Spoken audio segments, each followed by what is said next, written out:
Welcome back, everybody, to another episode of Paradigm Podcast. We hope you're doing well, better than you were last week and the week before that, huh? So before we get started, we want to urge you to subscribe, hit the like button, comment down below, and follow us on our social media platforms. All the information you need will be down in the description below. So our disclaimer we put at the beginning of every episode: we here at Paradigm do not claim to have all the answers. We simply desire to be better each day. We make videos in the hope that other people that desire the same can use some of the tools we've discovered along our journey.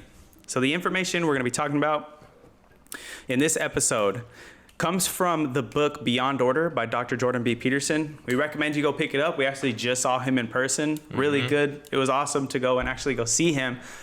So we highly recommend you go pick up the book. It's got a lot of good information in there. Shout out to JBP. Yeah, it was cool. That was really dope. So the chapter we're going to be discussing this week is titled Notice Opportunity Lurks Where Responsibility Has Been Abdicated. So let's start by defining abdicated. I know when I first read this, I was like, let me go get a real definition for this because I feel like it means like left out, but I want to make sure. So weird word.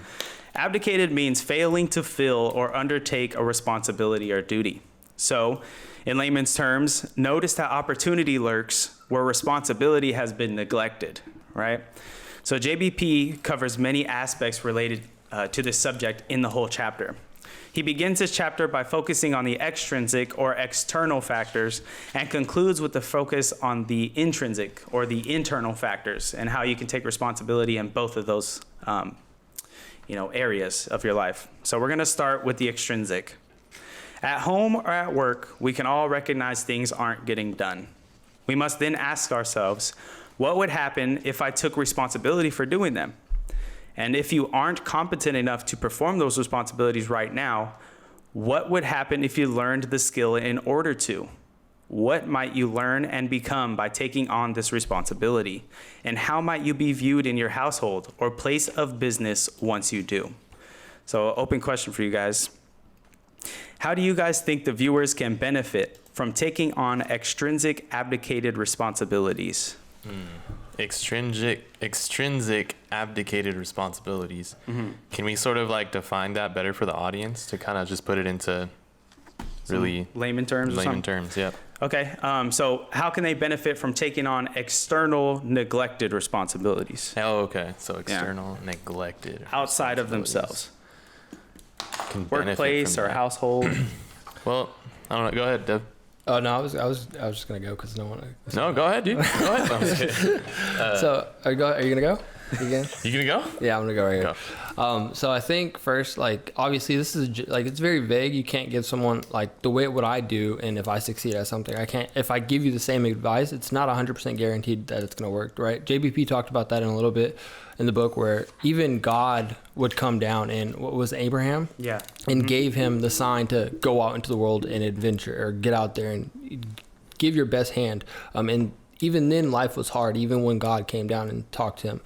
But I think just in general terms, if you recognize business, family, social issues or conflicts, if you can identify discomfort or where things are being lacked, I say discomfort because most of the time when you are uncomfortable, it's probably due to like some sort of avoidance, sort of neglect in a way. And if it does cause you discomfort, hopefully you can come to your discomfort and meet it head on and be strong enough to stand there and give it some pushback if it's at business or with family. But I think it predominantly pertains to like business because it's sort of hard to throw this or wrap this around family issues, right? Like I think we all no, it could be for family. Like you're a child of parents with like multiple siblings. No one ever does the dishes. They build up. You could take the initiative to start cleaning up dishes as just your responsibility in the family. No one asks you to do it. You start doing it. It makes a difference with the morale of the household. All of a sudden, your little siblings, if you're the older one, maybe them too start cleaning up after themselves because they see, oh, we care about this place. We're investing here. Your mom could, for example, like my mom, she would clean up the house and clean up the garden. Like that's that way the outside of our house looks pretty. Like no one told her to do that, but like she's doing that because it's a representation of our family. Yeah, I 100% agree with you. I think just far as the question, what's being neglected, the dishes, that's an absolute 100%. Like I can see like the dishes at a family house not being done, how that can be dwelling on the whole family where no one's taking the responsibility. So I 100% agree with you, John. But I think just from outside looking in, I think there's more context to like business stuff or like things that you need to get done personally or responsibly. You can apply to your family. I think there's more factors that can go into, I guess, I just say business. I don't you know what I mean? The question was, how could doing these things help somebody out? The examples were X, Y, and Z. So yeah. Like this is a family one. Yeah. And so mine would be, if you, I guess, discomfort, if you feel discomfort, if you feel uncomfortable, if you feel like there's something that's bothering you inside of your workspace, family spot, there can be a discussion. But I think what's helped for me giving advice to the audience is, don't look for help. Just go and do it and figure it out. And while you're in the process, if it's creative, if it's finances or whatever, you don't know how to do something, you'll figure out how to get to the next step while you're in the process of doing it. And you can ask for help if you're looking for assistance, for someone to guide you or someone to help, give a helping hand. But don't look to point the finger like, oh, the dishes aren't done. It's because of mom. It's because of dad. The dishes aren't done. Or you had this responsibility and you decided to go out at night and go to the bar instead of working on your business assignments or your homework. You know what I mean? And that's speaking for an adult. If you're in college or if you're maybe you're at an entry-level job, and you see that, oh, this person's not, they knew they had to do this. It's Friday. Should I spend my Friday taking over their responsibilities? Not really, because it's their job. If you sucked it up and were like, you know what, I have something to prove. Like, I want to get this done. Even if I don't know how to do it, I'm going to go through it. I'm going to try. I'm going to take that next step and I'll figure it out on my way. Okay. So you went the business route. Yeah. Right. So let me see if I get this right. You said if you feel bothered in the workplace, take that responsibility on and fix whatever. Yeah, is the best you can, because JBP also mentioned like limitations, right? Right. Accept your limitations. JBP doesn't. He states this too. He never says like, or he states, don't bite more than you can chew. Right? Don't ever overload yourself because you're trying to prove a point to yourself or to anybody else. Mm-hmm. Know your limitations. You know what I mean? You could be overbeared and start to go backwards in a way. Right. So know how much you can take and how much you can bear, and then go with that. So they can benefit by learning what their limitations are. Yeah. Okay. That's a good one. So the viewers and us here at Paradigm 2 can benefit by taking on those extrinsic abdicated responsibilities by because it'll tell us and inform us where our limitations are. Yeah. Okay. Where you need and it gives you external guidance help, too. support, something like that. Yeah. I think he mentioned it too while we were watching him talk about the creative. Picasso, like, he didn't sit there and have a logic plan. He kind of started going, and he would wipe and go, and then wipe again and go. And I think that's like, it kind of opened my eyes to why a creative mind is so fascinating, is because they don't know like what genius they're creating, because they sat down and like, oh, it's gonna be like this, and they just made it and they showed it to the world. And they're figuring it out. Yeah. And you start talking about Elon Musk too. Yeah. Like, Yeah. He doesn't know exactly what his next step he's is a or whatever. genius. Yeah, I'd love to talk about that more too, just like the creative mind and how, you know, sometimes you have to step out of the darkness before light comes on. Yeah. And like, you're literally just like Picasso, like JBP, Right. and you were just mentioning, it's like, he didn't know what he had an idea of what he wanted to paint, but what he wanted to paint wasn't what was the finished product. Yeah. You know, and just paint, erase, and ended up with some masterpiece. I think that's so cool. It's genius. Yeah. How about you, David? Yeah, I think viewers can definitely benefit from taking on neglected responsibilities and getting them done. I think the benefit to that would be simply you get stuff done that you've been wanting to get done, I would say, is a benefit. But also, like, I think the overflying benefit that's talked about in this chapter is just it provides meaning to your life, and it maybe if you're at a time in your life where you feel like you're working towards something but you don't know what it is, it's like you're working, like John just said it too about the gym. What did you say, John? You don't know what you're training for or something? Yeah, you don't know. You don't have a reason that you're training for. You're just training, right? Like, this is in terms of like a gym. going out, working out and whatnot. But I think the same sort of example applies to doing things that you know that you're responsible for and you've been neglecting them, and getting them done gives you the meaning, or it's like fulfilling it. It fulfills your life versus like just doing stuff aimlessly. I think that's the crucial benefit. There's a whole bunch, obviously, doing something you know you're supposed to do and getting it done. Well, the benefit is you're getting something done, right? But yeah, I think that the umbrella term, or the main point, is that you're giving yourself meaning for the activities the responsibilities that you're getting done. Definitely. Yeah, so it provides meaning to your life. Right. By taking on more responsibilities, external responsibilities, provides more meaning to your life. You have more stuff to do. I have a question for you guys, and we could touch on this briefly, but do you feel like there's things that you're working towards, but it's like that same context, like you're working towards something and it doesn't feel like there's meaning behind it, you're just doing it? Does that make sense? Yeah. Well, I would, for my answer, I would rephrase the question just to answer it. Like, it wouldn't be necessarily meaning. It's, I don't know the end result, so I'm going to continue to do it until I find some substance of like some sort of finish line. You know what I mean? To move on to something else.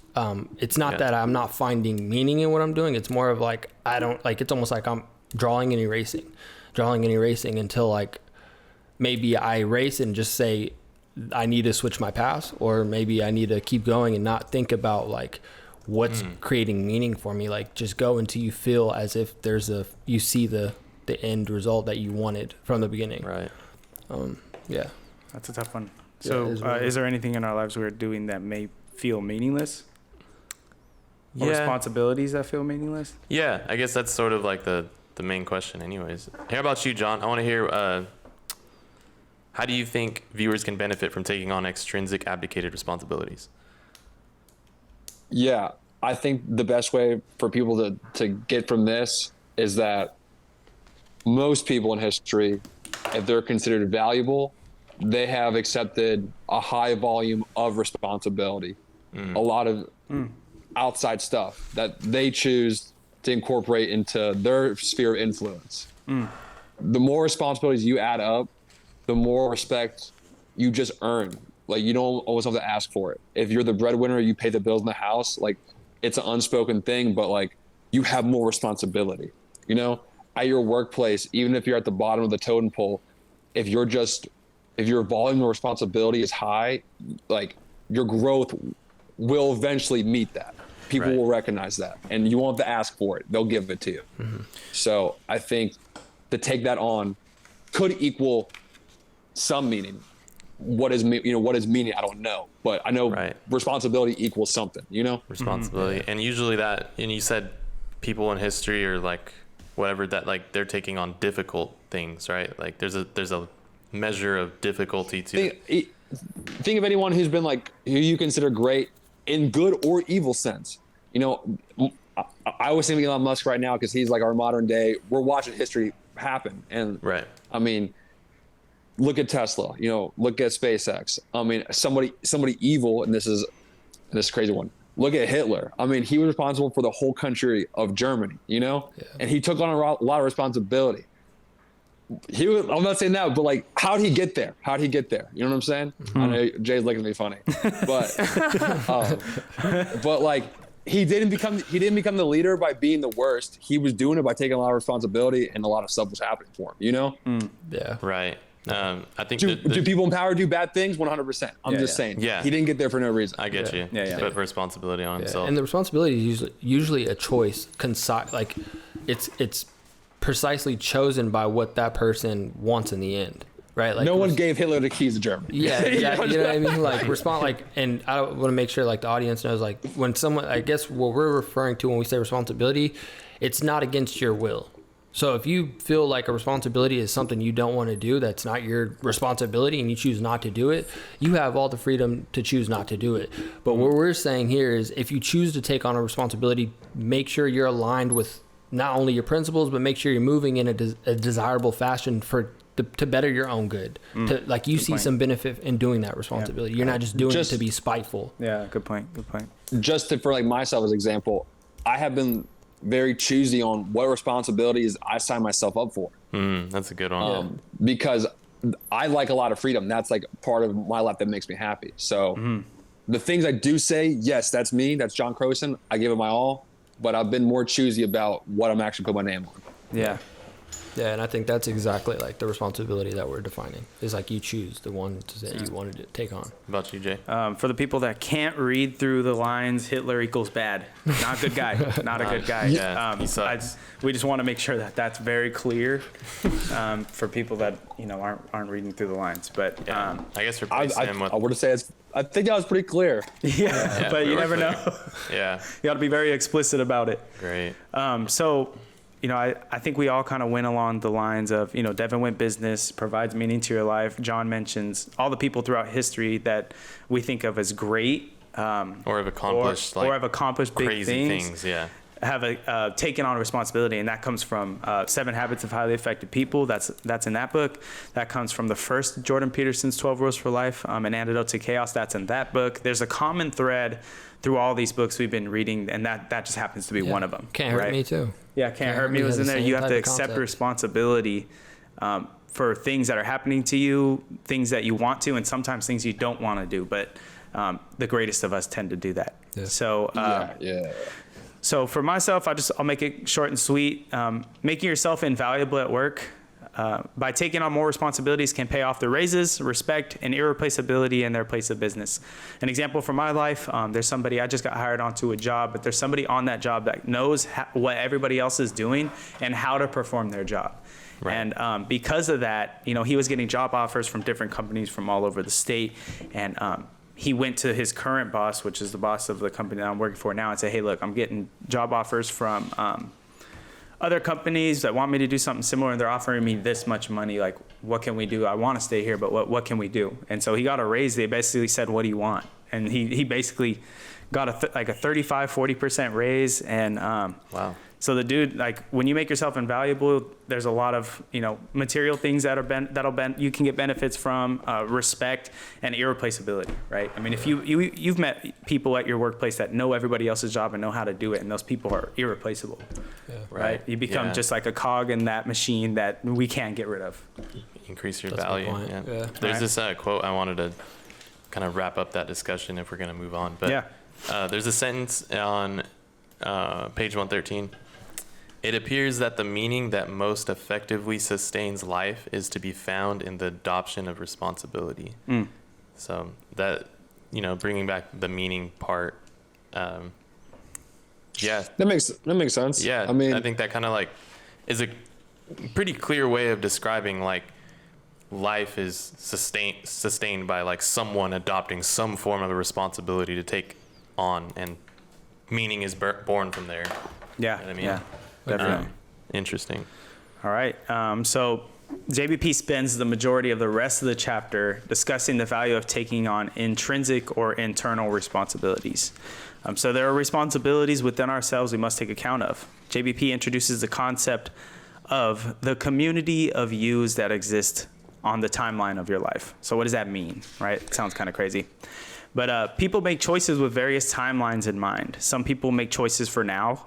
The person that's, hey, there is no tomorrow. Let's make the decision right now. What are we doing right now? Some for the past. YOLO. People that live in like a nostalgic, live this nostalgic life where they're kind of trying to chase the past and that feeling they had. I remember. You remember? Yeah. And some for their future, right? So why do you guys think that is? That people decide to... Why do you think people operate on different timelines in their decision-making process? Man, Jay, that's a broad question. Yeah, it could be a lot of things. Yeah, at least I'll try and give an answer the best, like why I believe. Obviously, my answer is not going to be right. It's not going to be like, that's why they live. You know what I mean? It's just what you think. Yeah. I think we all have, starting from the past to like the present to the future, I think starting with the nostalgic feeling, if something felt good for a long period of time, or if you did very well at something for a long period of time and things changed and went downhill, your obviously natural instinct is going to want that previous thing, even if it was a childhood memory, right? You remember playing basketball on the street with a bunch of kids, and now you don't do that anymore with any friends. Nobody wants to adventure anymore. You know what I mean? I think we're all searching for that sense of like gratifying, just sense of just being fulfilled. And if our past provided that, we're going to try to recreate it the best way possible, even if it's not possible. Okay. And I think that moves into your present, where if you are living in the past, you'll kind of create this mentality of things used to be like that. Things, you like John just said, like, you remember, like, and always talking about the past instead of like, how do I create my past for the future? How do I redo this? And obviously it's not going to come out so analytical and logical and like you pinpoint everything as to the date. But I think if you create some goal or create some concept in your head of what you want, then you can aim at that. You have an aim. But I don't think we can recreate the past. I think it's said and gone. I think it's always about changing your future. So if you want to set up your future for that nostalgic feeling, just have an aim. You know what I mean? Have an aim in mind. Have what you prefer to write, and get very, very precise. Not just, dang, I remember when these songs came out and I felt this way. Like, well, that's like, what do you mean how you felt? And like, it's all everything. What was going on in your life, your family, your friends that were around you. Like, you can't recreate everything, but give some context to what you want in your life, and then you'll have an aim of who you want to be around, what type of music you want to listen to, what kind of job you want, and you'll know that nostalgic feeling start to come back. You'll start to feel it. So, all right. How about you guys? Anything you guys have to add to that? No, I was going to ask, can you rephrase that question in a maybe more like precise way? In a precise way. Like, okay.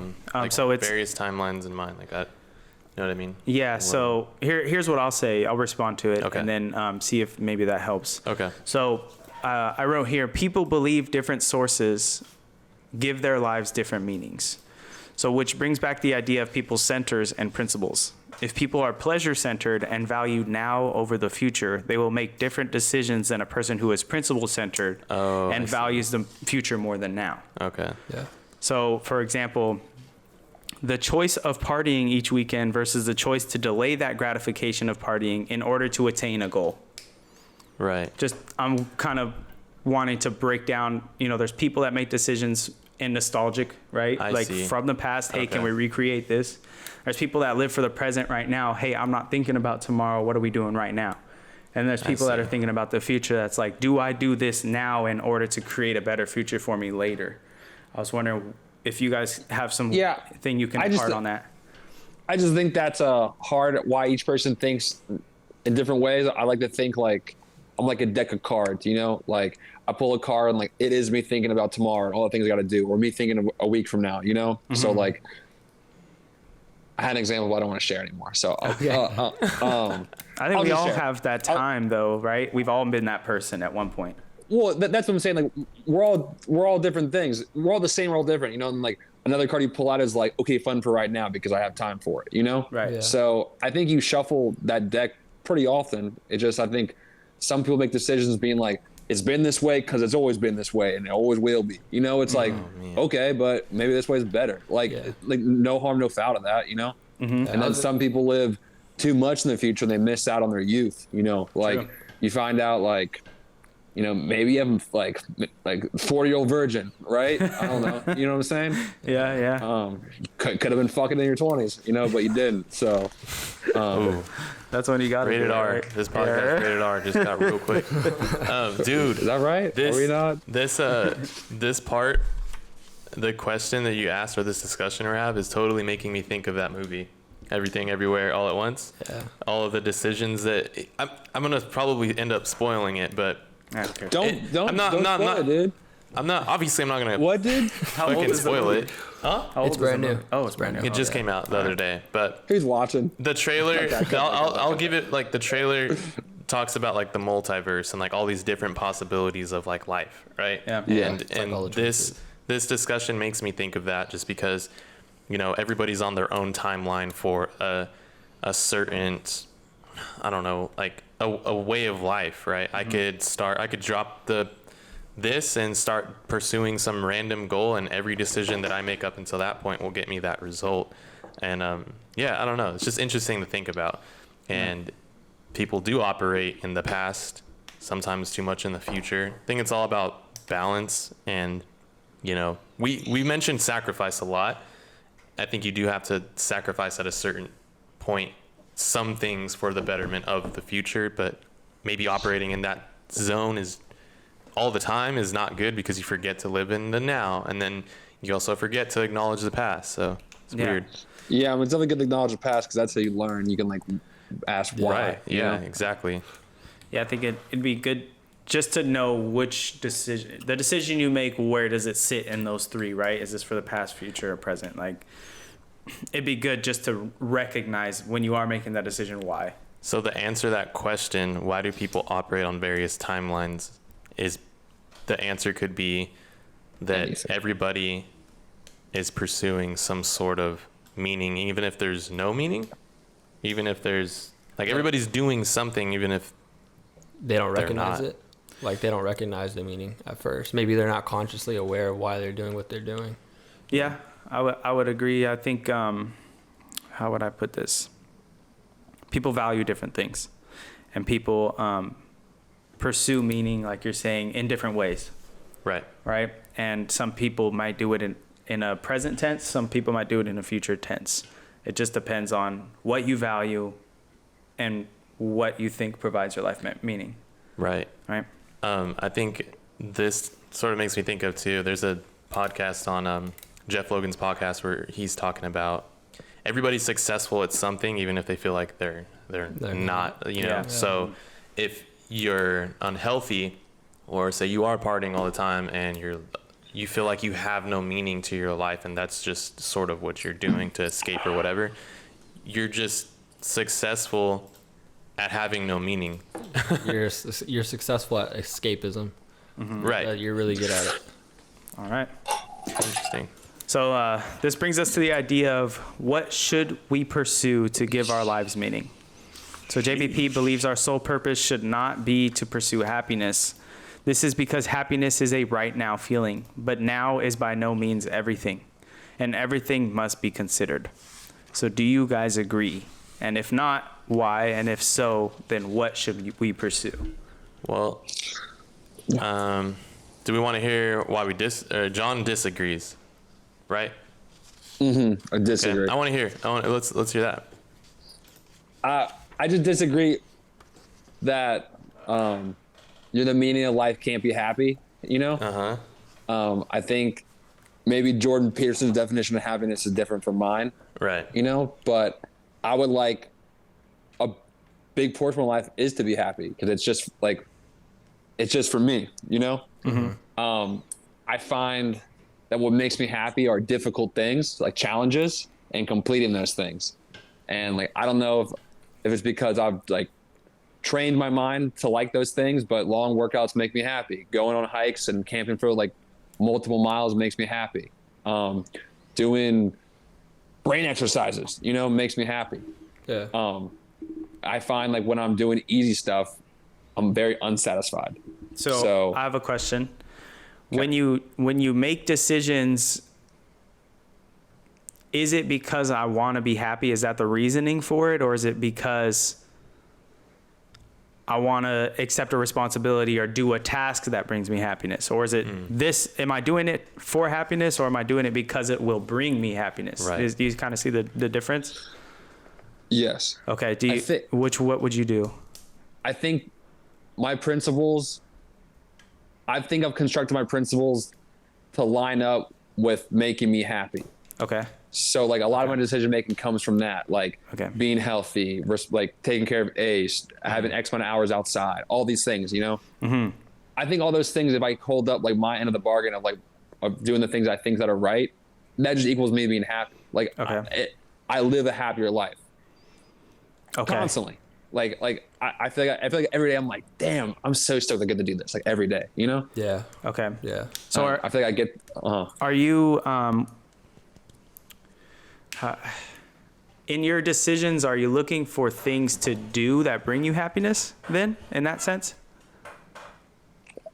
As in activities? Yeah. So like I made this decision to move to Virginia to go work. Did you do that because it's going to make me happy, or is this an opportunity that perhaps might? Because I think you asked this me before, and for that particular motive, it was I moved so I wouldn't lose out on an opportunity. I know what opportunities come to me frequently, career-wise and otherwise. Career-wise, this was not a normal opportunity. I thought to myself, I can go try this out now. If it doesn't work, I can always backtrack. It's not that big of a deal to me. Right. But if I don't take it now, I'll never know. Yeah. Dang, that's dope. So, and I guess the rewind it, I'm way happier always doing, and then at least being like, well, at least I fucking tried. Yeah. Okay. Nice. Okay. I could see that. Do you get the most positive emotion out of experiences? Yeah. Yeah? Okay. Yeah. All right. So how about you guys? Do you guys agree with what JBP said? Do you guys disagree? I'm kind of like... I just want to say one more thing because Yeah. this wraps up my whole thought process, okay? This coincides with he goes, life is suffering. And I kind of believe that, but I kind of don't, okay? I feel like if we are going to suffer, I think we can choose the things that we suffer in. So by taking on extravagant goals that are like selective suffering, like going to the gym, running a long time, these weird things or not weird things, I think that like I'm actively making suffering happen, but in ways that I'm like, that's what I wanted it for, you know? Yeah. Okay. All right. I don't know if I necessarily disagree. I do see where John's coming from. I think it depends on your definition of happiness, right? I have a definition that I go by. It's when you say what you think and what you do is in perfect alignment. And then if one of those things is off, then you're not truly happy. But I also agree that we shouldn't only aim just to be happy. Kind of like what JBP just talked about in the Q&A that we just saw, right? Where he's like, you just want to be happy, so that's all you want in life. Like you want, what does happy mean though? Like, are you saying you're excited and you're in this like super high lifted mood all the time on vacation, or what does that mean? I think you should aim for other things besides happiness, although it is positive. Everybody wants to be happy, right? But if you say like, I just want to be happy, that kind of indicates that it's this far off thing that's going to take forever to get to, rather than just, I can be happy today despite what, I don't know, what life is offering. And sometimes it offers some shitty things and suffering and whatnot, but man, that's like, I think you bring up a good point. Yeah. In order to fully answer this question, you have to have a definition of what happiness means to you, and it's subjective, right? I kind of like what JBP says, though. He says happiness, when we really define it, he talks about just like what you said. You want to be happy all the time, and people are like, no, it's more of being content and not suffering. That was his definition of happiness, is like, I'm not suffering at this moment. I'm comfortable and I'm content. Yep. That was his definition of happiness. And yours was what? When you say, what you think, and what you do are in perfect alignment. Okay. So it's subjective to everybody. So with your definition in mind, do you think your sole purpose of life should be to pursue happiness? In a way, like, yeah. But I definitely know that I'm not doing stuff to be happy. I know, like, because a lot of the things I do isn't to be happy. But I search for happiness. I don't want to be miserable. I don't want to be suffering. I don't want to be depressed. Right. That sounds like, you know what I mean? What kind of life is that? So, I think what you kind of brought up, referencing JBP when he was live doing the Q&A, I just don't want to be suffering. I don't want to be doing something where I'm miserable, or maybe it's an ache in my neck, and I hate doing it. Like, so I'd rather do something. Yeah. So, but I want to reference, cause I think John has, like, he has, it's almost like I want to say John doesn't agree with the way Jordan Peterson is saying this, but I think they're somewhat aligned. Yeah, they're right? so close. 100%. Because it's like in the question, he's like almost having a conversation with himself, like he's talking to the reader. He says, "Do you want difficulty? No, I want ease. In your experience, has doing something easy been worthwhile? Well, no, not very often. Then perhaps you really want something difficult. I think that is the secret to the reason for being itself. Difficult is necessary." And I think when I first started listening to responsibility, difficulty, things aren't going to be, it's going to be up and down. It almost like frightened me because I didn't want to go through suffering. I didn't want to put myself in a position where it's like, I'm going to lose. You know what I mean? I think that's why, at least for myself, like why I didn't tackle things at a younger age is because I don't want to set myself up to fail. But if you recognize that most people that do great things fail a lot of times before they succeed. And I think to answer the question though, like, what was the initial first question? Do you guys agree that with JVP when he says your sole purpose in life should not be to pursue happiness? I would say yes. Like I agree with that. Just because happiness is subjective, right? My happiness is going to be completely different from just you guys sitting here. Like my happiness is determined on will I end up at the goal that I set for when I wrote down at the beginning, right? And I know we all have that same set of but my happiness might be 130%. Yours only might be 30 because you hit goals like left and right, and it's like, oh, that's normal. That's easy work. That's easy work. But for me, it's like, bro, like I fucking hit it. You know what I mean? Like it could be subjective across the board. And so like one way he answers it is confront the possibility that manifests in front of you every second of your life with the desire to make things better, regardless of your burden, of the burden you bear, regardless of life's often apparently arbitrary unfairness and cruelty. And I think that is aligned with like your happiness comes first, right? If you're putting that up there on the table, like that's first. But if you disregard everything else as if it's not supposed to happen, your happiness will never stay up on top. It will always fall beneath this depression, anxiety, is because you put happiness first. So if you don't feel like going to the gym, if you don't feel like going to work, and because you're not happy, nothing gets done because you're not happy. So I think a good way to look at it. I would like to just ask you a question. Here, let me. So to wrap it up, is like, if you can recognize, hey, I'm not happy right now, but I'm going to work because I want to buy this new car. Hey, I'm going to the gym because I want to lose this amount of weight. At the end of that goal, at the end of that, like what you set, and you reach that point, you'll find a greater happiness than I'm not going because I'm not happy right now. I don't feel happiness. So I'm not. Okay. Yeah. Yeah, I agree. John, go ahead. He just said, like, are you not going to work because you're not happy? Are you not going to do those things because you're not happy? Well, more likely than not, you doing those things is the whole reason why you're not happy. You know? Yep. Explain or expand. Yeah. Okay, like whatever responsibilities that you have, put your name on. Okay. Okay. The work you have to do, schoolwork, whatever. If you're not doing that, there's a mental tax in your head going on constantly for every day. It's not done. If you would just do, like, maybe that's in the way of you being happy. Like everything that you got to do, that's what equals it. You know what I'm saying? Yeah. It's life itself. Responsibility. Right. That's like part of it. It's like, that's why I'm saying I'm like selective with my responsibilities. Like, for example, I wouldn't do well at my job if I didn't do everything outside of work that makes me happy on a daily basis, because I wouldn't be showing up to work being like in a good mood, ready to fuck shit up, ready to be positive. Like point. I bring all that to the table because like I'm doing stuff when I leave work to make me happy, you know? Yeah. Right. Yeah. And you make, yeah. Huh.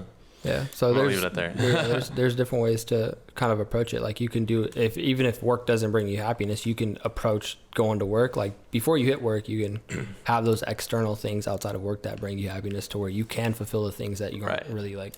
It gets, you're not fulfilled, but you're not like miserable. So like, plenty of people don't like their job, but they can still like be great at it. I think, absolutely. I think it's all about, like the choice of finding joy in things, whether or not it's something you don't want to do or something that you do. You're still finding, maybe not like happiness as a state of being or something, but you're finding the joy even when things are tough. You know what I mean? Or if you're in a relationship with your wife, you can still find things to be happy about, because, you know, happiness, there is going to be times where things kind of tilt backwards, and gosh, it's just like that damn movie, dude. Yeah. You know what I'm talking about? Yeah. Yeah, you guys got to watch that movie, bro. I've seen trailers for it. It seems really sick. Yeah, I think realistically, if you, I referenced a quote when we discussed this meeting before we started recording, or a couple days ago, like a good definition, the meaning of life is the enjoyment of passage of time, right? If you can enjoy at least the majority of the things you're doing in life and enjoying the time just passing by doing what you're doing, I think you'll find real happiness in that. If it takes responsibility, if it takes like hardships, if you are suffering a little bit, hopefully your struggle and what you want is greater than your suffering. But I think it's just enjoying the passage of time, because that's one thing we just don't ever get back. Yeah. So. It just kind of brought up a question for me in my head. Is you've heard the quote, do something you love, you'll never work a day in your life.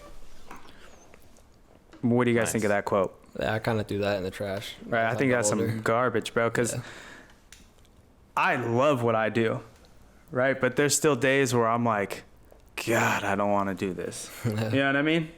So it is work.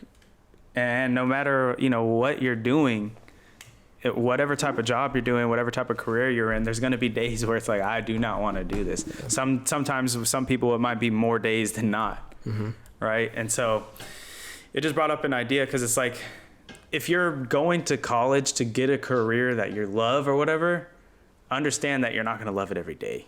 That's kind of just something I wanted to get out there, right? Yeah. So, all right, next question.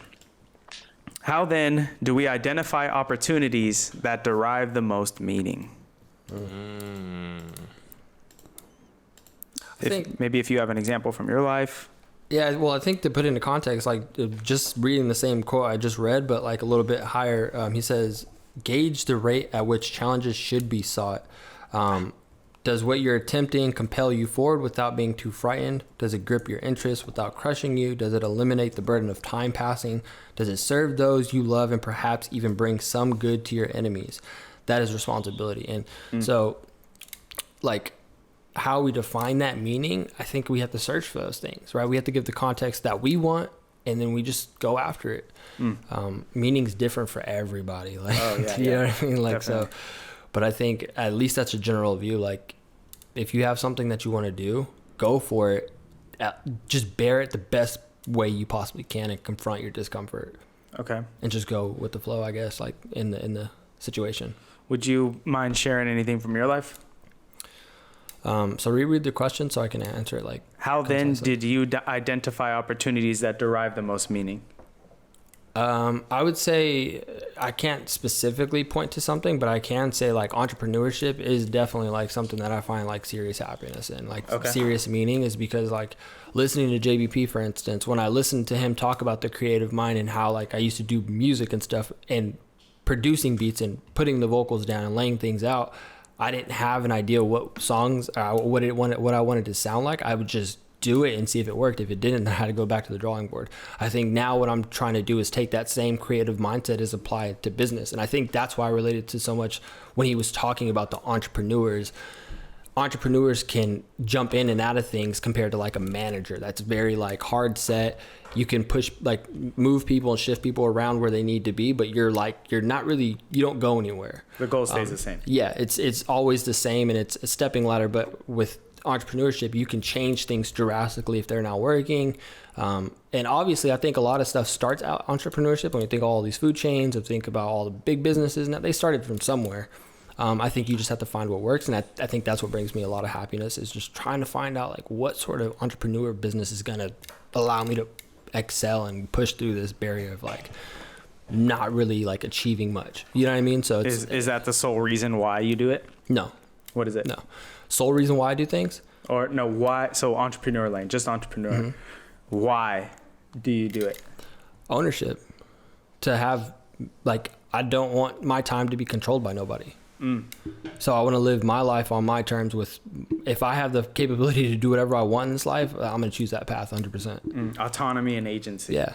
Yeah. Okay. So that's the reasoning. Okay. That's big. Okay. How about you guys? How, like, if you have something you want to share personally or not?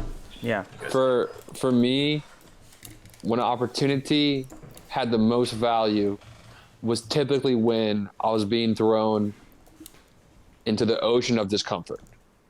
Damn.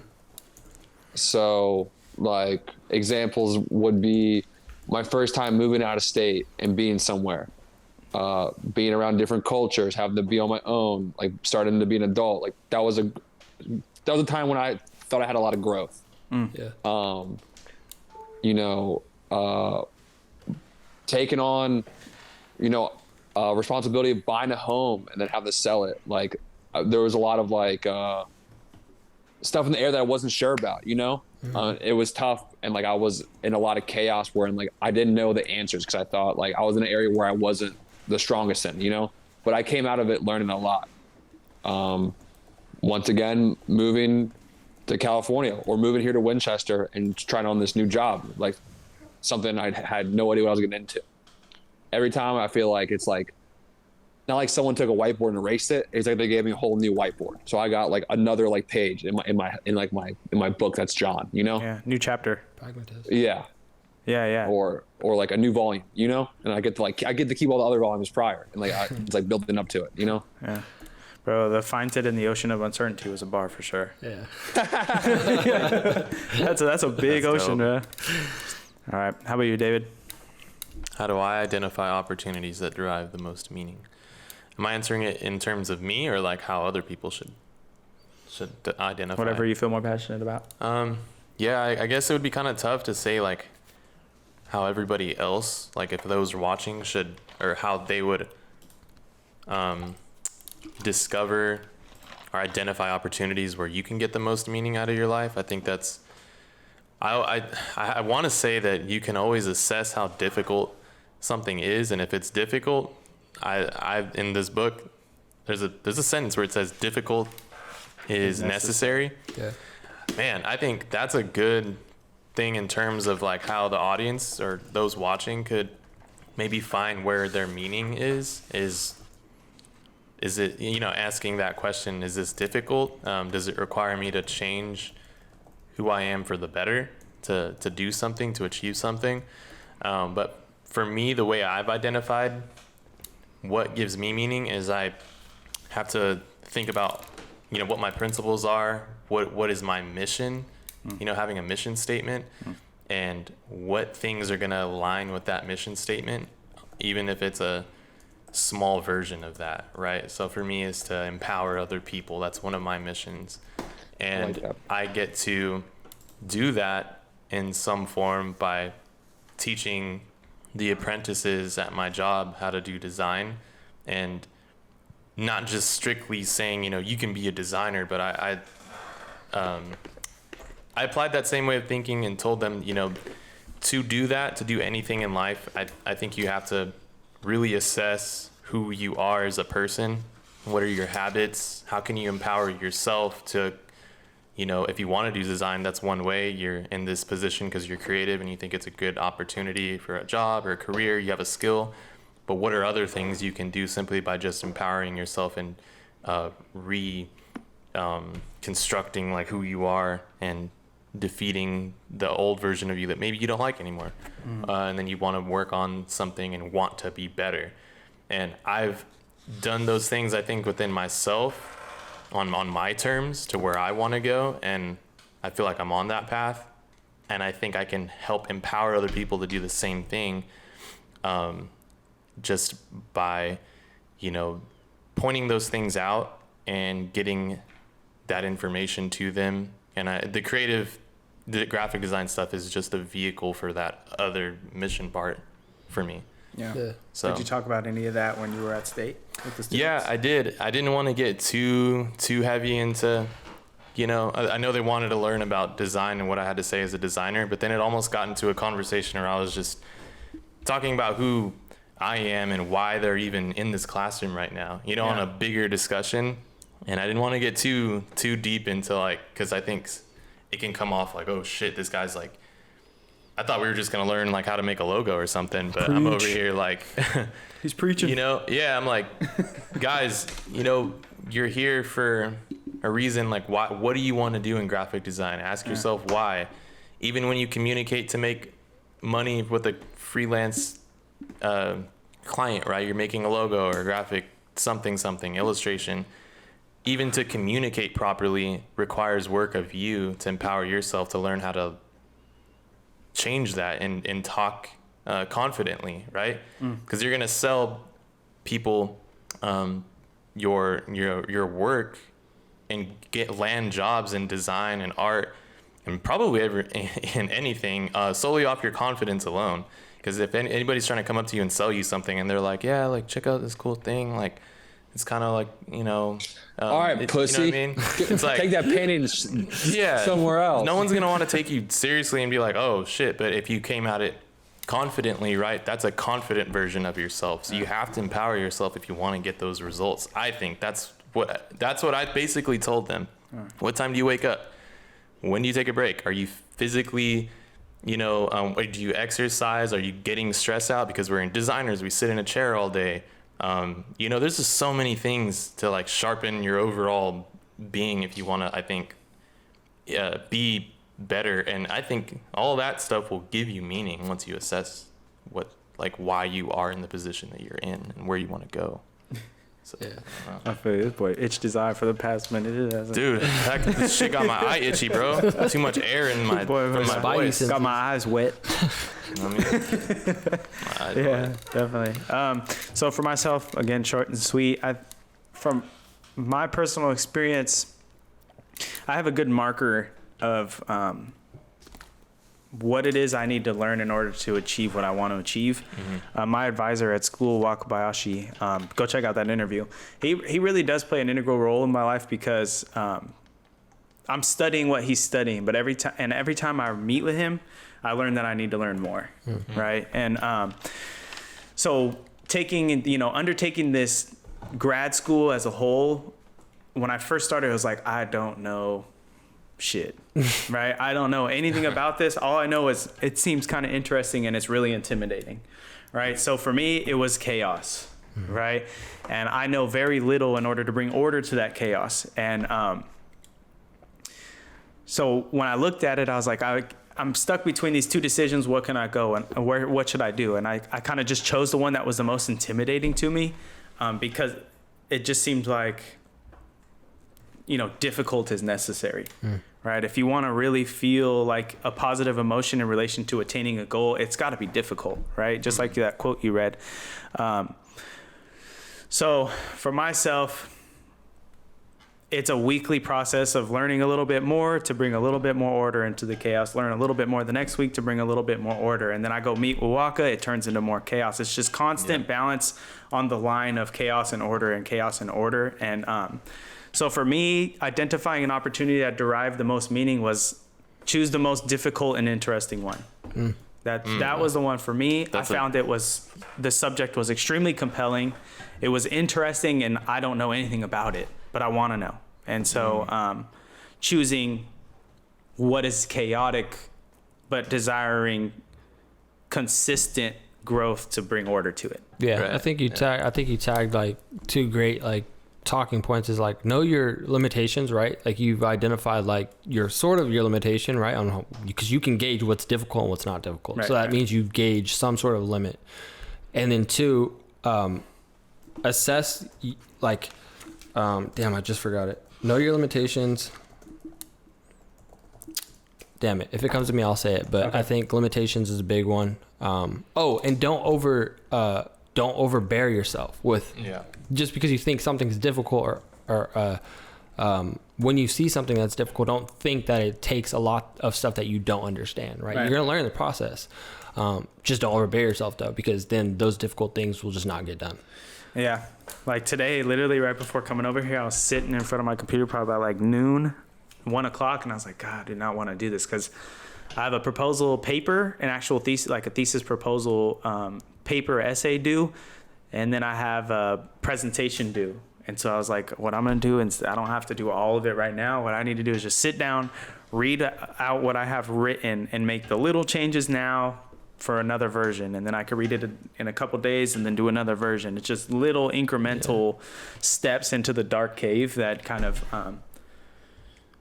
it doesn't have to be the big jump right away, because that is over my limitation. I'm not going to produce like a fucking thesis paper. Yeah, I'm not going to produce something that could be published this week. It's just incremental baby steps to get me to that point, you know? Yeah.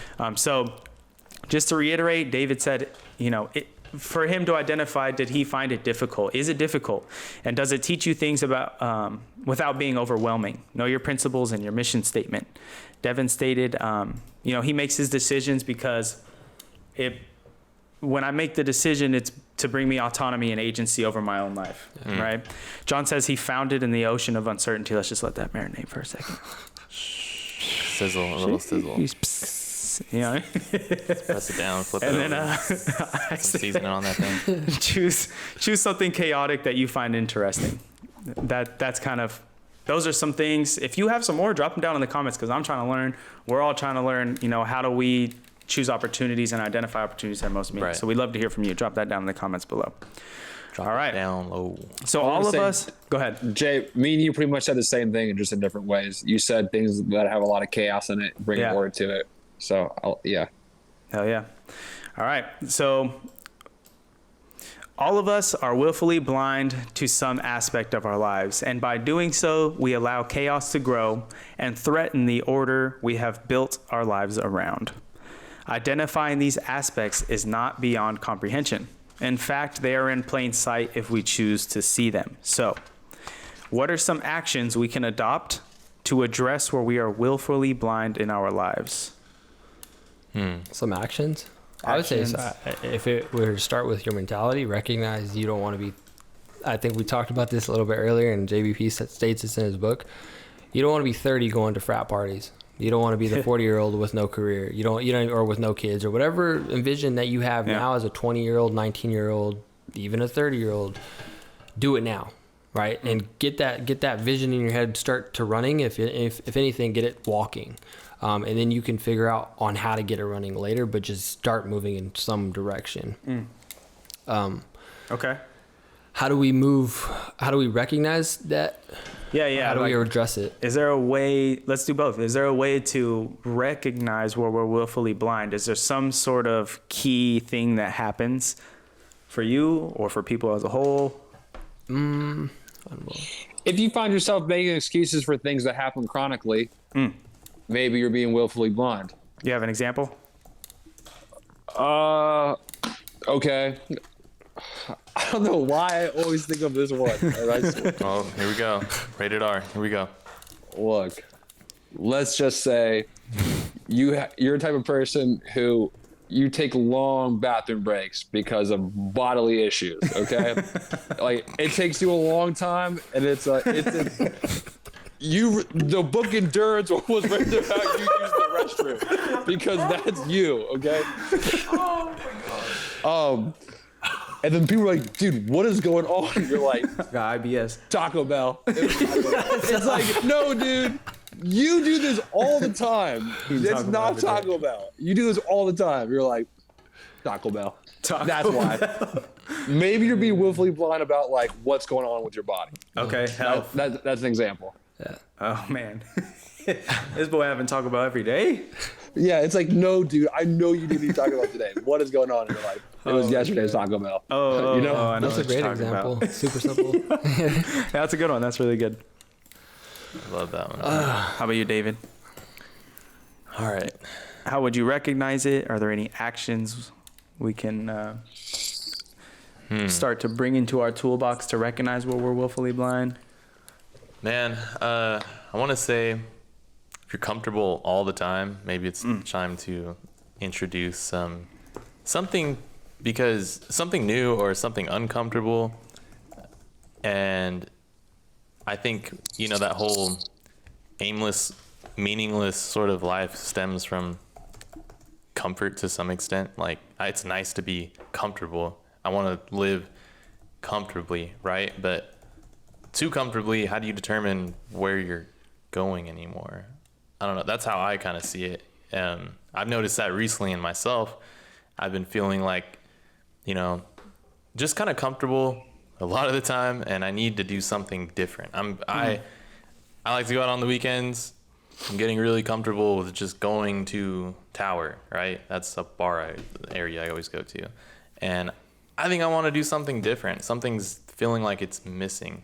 And I think that's how I identify maybe I'm being willfully blind or just something's off. I can't really describe it, but that's what I do. I can always identify, and it doesn't even have to be going out. It could be like the gym for me has been something was a little bit missing. I think I just wanted to be healthy overall and figure out and go to the doctor, see what's going on with my heart and whatnot.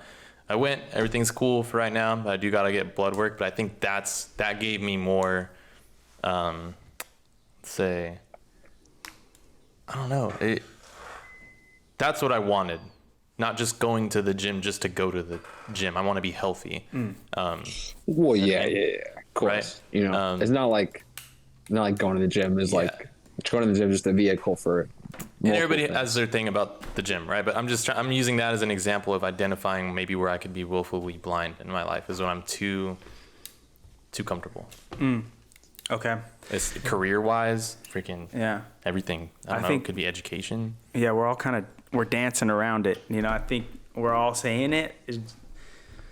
So you're saying if you're too comfortable all the time, you may be willfully blind to something. You being too comfortable, you hear a voice in the back of your head. It's like, hey, something's off. Yeah, like right. So there's that tiny voice. Start with your mentality, something in your head. Yeah. Right.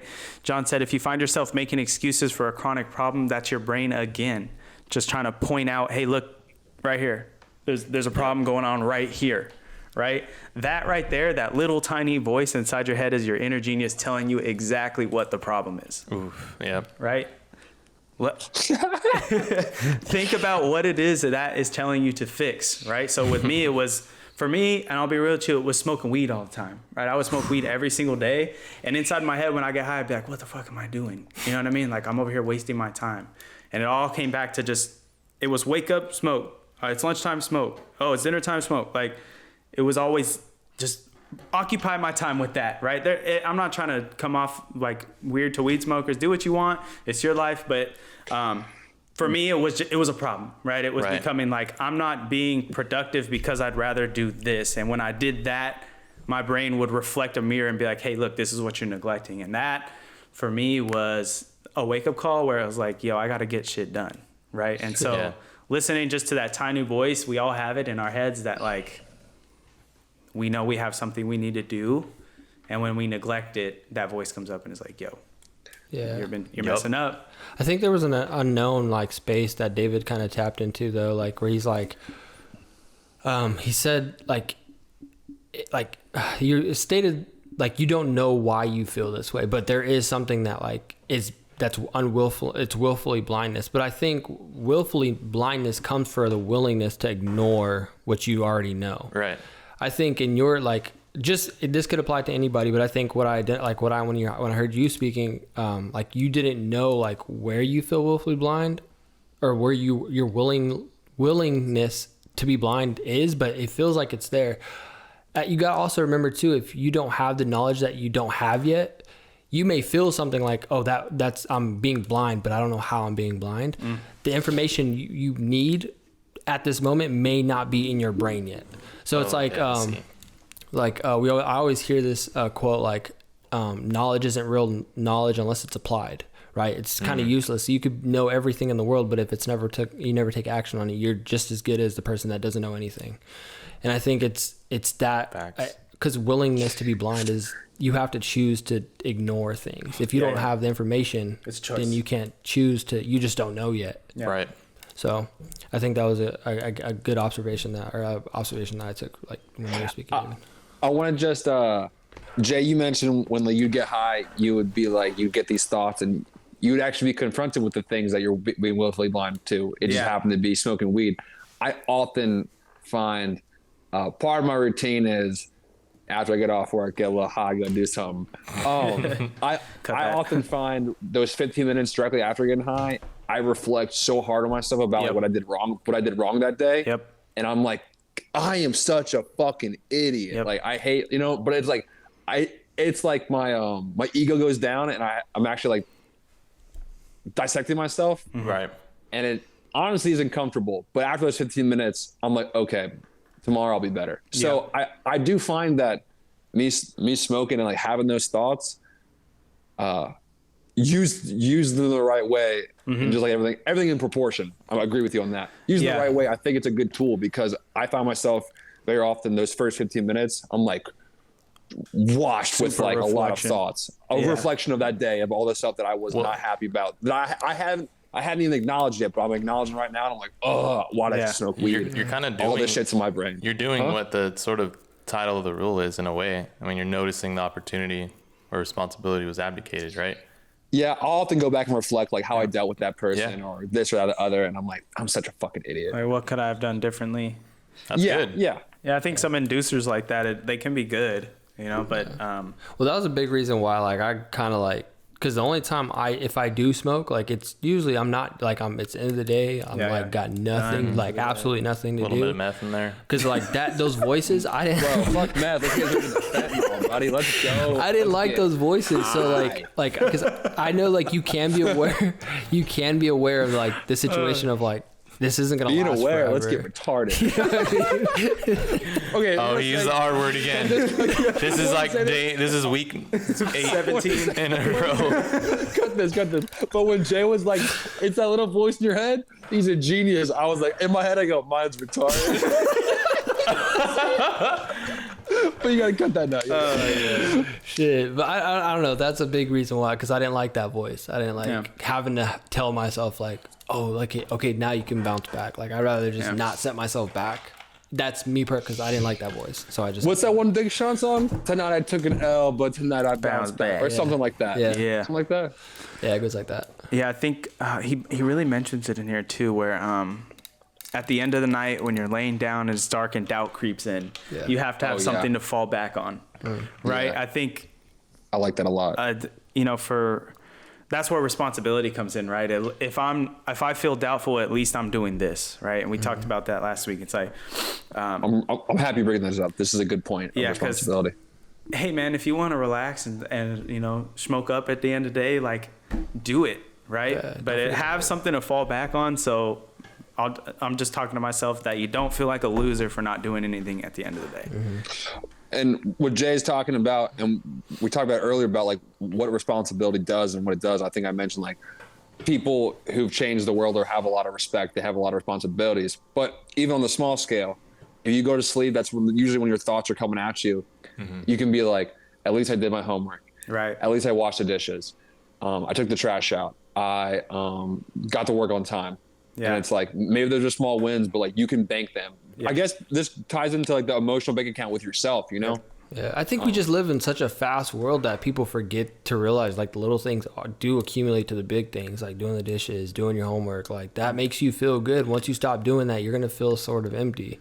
And I think we live in such a fast-paced world where everybody has social media, videos, YouTube. Like you can go in and tap into someone else's life that maybe have everything that you want, and you feel down about yourself. And the little things like your homework and dishes don't feel as they feel too small. And I think that's where you get this fake it till you make it mentality, because people want to live the big life, and it's like just move at your trust your process. You know what I mean? Trust yourself. Like there's 7 billion people on this planet. You can pick and choose who you want to follow and watch, but you're the only you.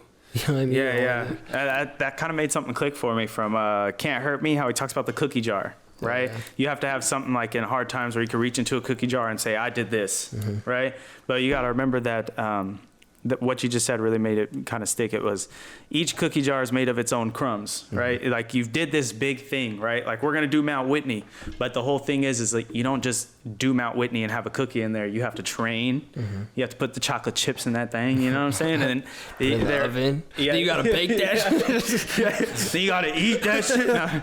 But literally all of it is, you know, all the big things that are, you know, the big things you've accomplished in life, there's a bunch of little things that led up to it. So reflect on those too. The little things lead to the big things, and those are also things you can depend on at the end of the day. Like, hey, at least I did this, right? Yeah. So, all right. Anything key takeout? Excuse me. What was any key takeaways we got from the chapter? Before we move on, real quick, what was that? Because I remember when you guys mentioned it, the opposite to that way of thinking. Like at least did my. What was that? What was that? What we were talking about? So I've met people where it was like they're feeling down on themselves, where some people might be, hey, at least I'm doing this. Some people might be on the flip side where, hey, at least I'm not doing this, right? Hey, at least, hey, I didn't do this today, but at least I'm not a drug addict. At least I'm not,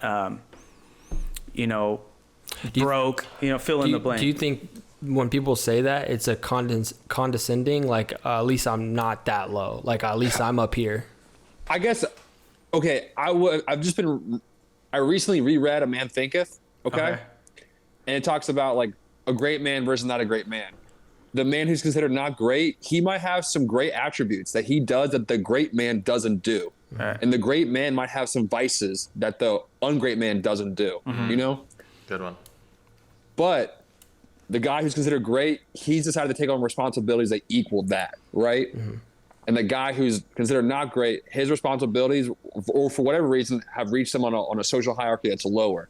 That's not to say that he doesn't do great things. He's just, like, if we're just being fair and realistic, like, the two things, they're not equal to each other. Does that make sense? I know exactly what you're talking about, because he references, like, the workplace, right? Like, you could have a boss that has, like, might be a crappy person characteristically wise, but then the good person has very high virtues, carries himself with high principles, may not be making $1 million, right? Just because he's a great virtuous man doesn't mean the fairness of the world is gonna disqualify from the ungreat man from having a lot in life. Yeah, exactly. You know what I Maybe mean? the great man, maybe his health is bad because he's got bad vices. Maybe he's like indulgent, right? Yeah.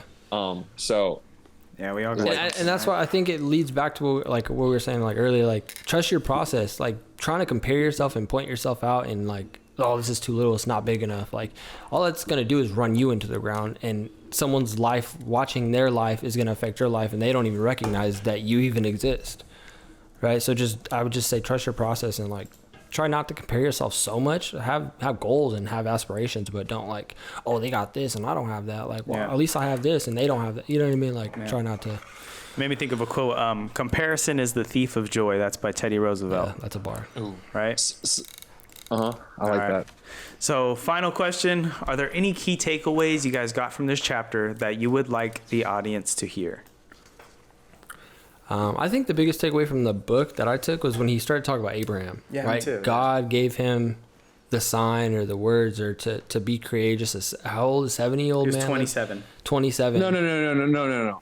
He was 70. Yeah, he was like 70 something. That's what I thought. Abraham was one of the first kids directly after God, and they lived long lives. Like 400 years was a normal life. Abraham had spent 70 years with his dad on their estate, their farm or whatever. Yeah, and he never went out into the world until God gave him a sign, gave him the word. Because he was living a comfortable, content life. And I think, because the population of man was so small back then, God was like, I need to fucking toughen you up because dad's going to die and daddy God's not here for you, So, like, I need you to go out and callous your mind, son. Yeah, the point being, like, the takeaway that I would want the audience to be is, like, even the greatest voice or the greatest, your God can tell you, like, give you a sign, here's your vision, go after that.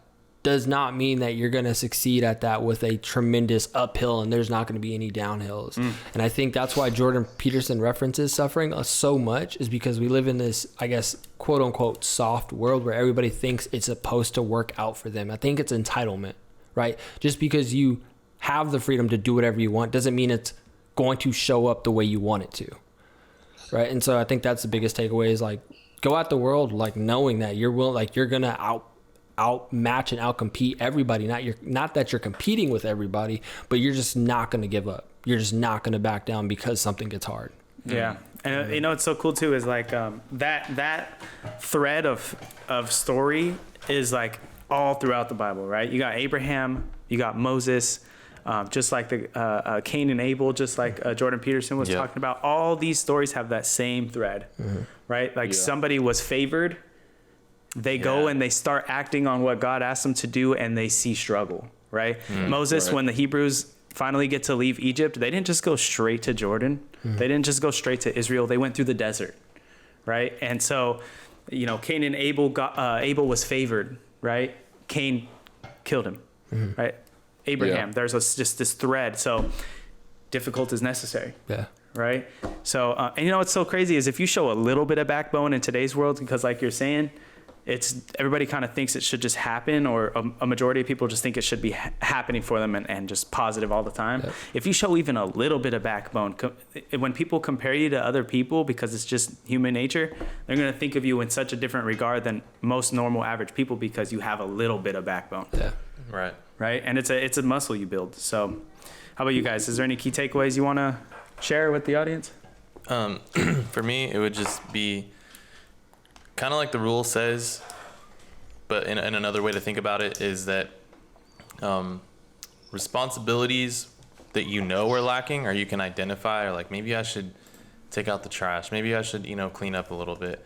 It's always an opportunity. And that same way of thinking you can apply to your career, relationships, your path of life. Knowing where things that you signed up, even things you signed up to be responsible for, is still an opportunity if you're neglecting them. Even though it's sort of negative, you're neglecting responsibility, just always remember it's still an opportunity no matter what. Yep. Oh yeah. All right. The floor is yours, John, if you want to share anything. I would say the responsibilities that you choose to take on shape your life. Good one. What about you, Dad? He said, oh yeah, even if you are favored, you'll struggle. Right. I think you guys nailed it. I don't have anything to add to that. Yeah. All right. So we're going to say this one more time. Again, we here at Paradigm do not claim to have all the answers. We simply desire to be better each day, and we hope you do too. We make videos in the hope that other people that desire the same can use some of the tools we've discovered along our journey. So thank you so much for tuning in to another installment of Paradigm Podcast. We hope you enjoyed the show and learned a thing or two like we have. Before you take off, remember to subscribe to the channel, like the video, drop a comment. Are there any books you recommend we pick up for future series? What did you learn from Rule 4? Drop that down below. What do you think of the book? We want to hear from you. And follow us on our social media platforms. All the information will be down in the description box below. And remember, the life you live now creates who you will be tomorrow. Peace. Peace.